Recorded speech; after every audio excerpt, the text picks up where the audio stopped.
Phosphorus के साथ zinc नहीं डाल सकते, ये मेरा भी स्टेटमेंट है और ये सही है। लेकिन कौन सी शर्त में आप डाल सकते हो, कौन सी शर्त में आप नहीं डाल सकते? या तो आपको डालने की मजबूरी है, आपको बार बार मजदूर नहीं मिलते, आप सब कुछ साथ में लेके आते हो, एक डाला 4 दिन के बाद दूसरा डालना, 4 दिन के बाद तीसरा डालना है, वो पॉसिबल नहीं है। और धान जैसी फसल में तो बिल्कुल नहीं। आपके पास ड्रिप नहीं है तो ड्रिप में आप अलग अलग अलग दिन पे अलग अलग जाने दो।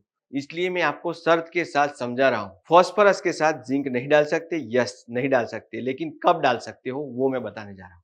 पहले नंबर में कब नहीं डाल सकते, आपको सिंगल सुपर फॉस्फेट है तो उसके साथ आप जिंक सल्फेट का प्रयोग नहीं कर सकते, जिंक मोनो का भी प्रयोग नहीं कर सकते।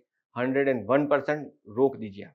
जिंक का एफिनिटी है रिएक्शन करने का, वो फॉस्फेट के प्रति तब ज्यादा हो जाता है जब ट्रायल फॉर्म में होता है, मतलब ट्राई कैल्शियम फॉस्फेट है, बराबर। Calcium phosphate single super phosphate है, वो ट्राई कैल्शियम फॉस्फेट फॉर्मेट में है, इसलिए फॉस्फेट का एक मोलिक्यूल 3 को अट्रैक्ट करता है, बराबर। ट्राई कैल्शियम फॉस्फेट फॉर्म में है, उसमें सल्फ्यूरिक एसिड भी है, बराबर, फ्री एसिड भी है, कैल्शियम सल्फेट भी है, बराबर, फॉस्फेट भी है, बराबर। और उसके साथ अगर आप जिंक देने गए, बराबर, तो जिंक का रिएक्शन हो जाएगा, फॉस्फोरस को भी फिक्स कर देगा, जिंक को भी फिक्स कर देगा, तो वो नहीं करना है।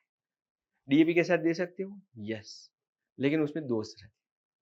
अगर आपकी जमीन में पीएच ज्यादा है तो डीएपी के साथ नहीं देना है।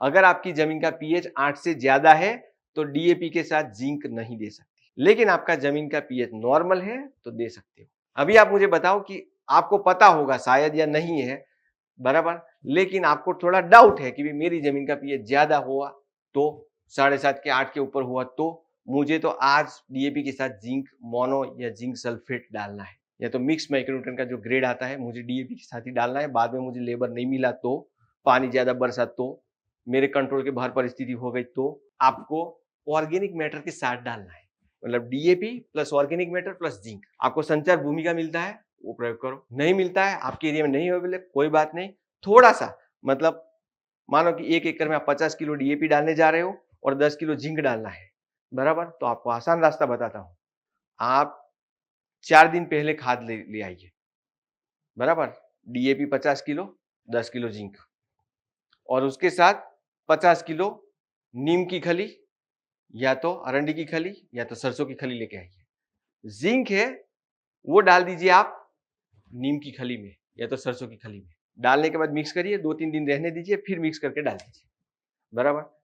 तो ऑर्गेनिक एसिड के कारण डीएपी का जो फॉस्फोरस होता है ये जिंक के साथ रिएक्शन नहीं करेगा, वो रोकेगा, वो चिलेशन हो जाएगा। या तो फिर लास्ट उपाय है, डीएपी के साथ जिंक डालना ही डालना है तो चिलेटेड फॉर्म में चाहिए, तो ये तरीका है। डीएपी के फॉस्फोरस के साथ जिंक आप डाल सकते हो, तो शरत के साथ मैंने सब समझाया। ट्राई कैल्शियम फॉस्फेट के साथ नहीं डाल सकते। ड्रिप वाले भी ख्याल रखे, 05234 1261 134013 के साथ जिंक सल्फेट या जिंक मोनो आप नहीं डाल सकते, बराबर। आपको राह देखनी पड़ेगी, 3-4 दिन की गैप देनी पड़ेगी। अगर चिलेटेड है आप डाल सकते हैं, डालिए, 12%, 14%, 17% कोई भी है डाल सकते हैं।